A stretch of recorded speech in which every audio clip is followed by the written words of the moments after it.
గ్రామ సభలు అడ్డుకోవాలని మాజీ మంత్రి కేటీఆర్ పిలుపునిచ్చారని కాంగ్రెస్ నేత కేకే మహేందర్ రెడ్డి ఆక్షేపించారు. ఎమ్మెల్యే అయి ఉండి సిరిసిల్ల నియోజకవర్గంలోని గ్రామ సభల్లో పాల్గొనాలి అన్న ఇంగితం లేకుండా పోయింది అన్నారు. 10 ఏళ్లలో ఆర్థిక వ్యవస్థను సర్వనాశనం చేశారన్న ఆయన రైతు బంధును కొండలు గుట్టలకు ఇస్తున్నారని విమర్శించారు.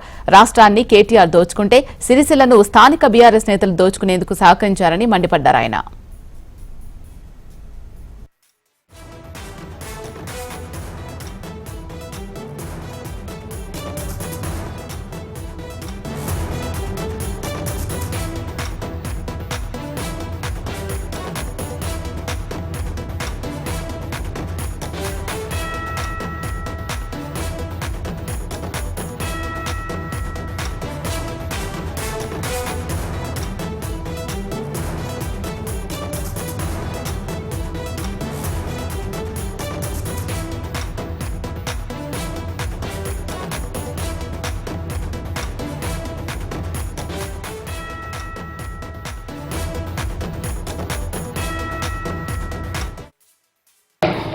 ఇవాళ తగుదనమ్మా అని చెప్పి గ్రామ సభలు పెడుతూ ఎవరికి రైతు భరోసా రావాలి, ఎవరికి అంటే దొంగ పాస్బుక్ పుస్తకం పుట్టించుకుని వాళ్ళకి రైతు బంద్ చేయాలన్నా,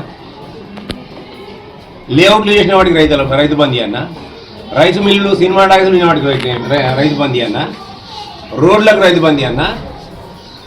ఒక శాస్త్రీయ విధానంలో ప్రజల మధ్యలో మేము నిర్ణయిస్తుంటే దాన్ని అందరికీ ఇవ్వాలి. ఎందుకంటే ఆ రోజు దోచిపెట్టడానికి నువ్వు ఇచ్చినావు. ఎవరైనా భూస్వాములకు పెత్తందారులకు ఇలా దోచిపెట్టడానికి నువ్వు ఇచ్చినవి కదా. ఇలా ఆ రోజు ఈ ప్రాంతంలో ఉన్న అనేక ఆర్థిక సామాజిక పరిస్థితులలో అనేక మంది భూస్వాములు భూములు వదిలిపెట్టి పోతే షెట్టర్లకు గుట్లకు రాళ్లకు రప్పలకు అన్నిటికి కూడా నువ్వు రైతు బంధు ఇచ్చి వాళ్ళను రాష్ట్ర ప్రభుత్వం పట్ల రాబందులుగా తయారు చేసినవి కదా. అందుకే సిరిసిల్లకు తెలుస్తుంది కదా. ఇలా ఒక్కొక్కటి తవ్వుతుంటే కబ్జా మీద ఒకడు ఉంటారు, ఇలా పట్టా ఒకలకు ఉంటుంది, రైతు బంధు ఆయనకు పడుతుంది, పొలం ఈయన దుంతుంటాడు.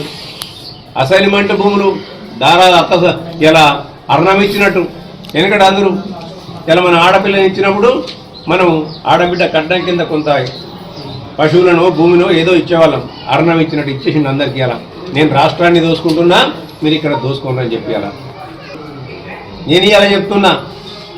ఇన్ని సంవత్సరాల సిరిసిల్ల ప్రాంతానికి నువ్వు ప్రాతినిధ్యం వహిస్తున్నావు కదా, ఎన్నిసార్లు నువ్వు సిరిసిల్ల ప్రజలతో మమేకమై మాట్లాడినావని నేను అనుకుంటున్నాను.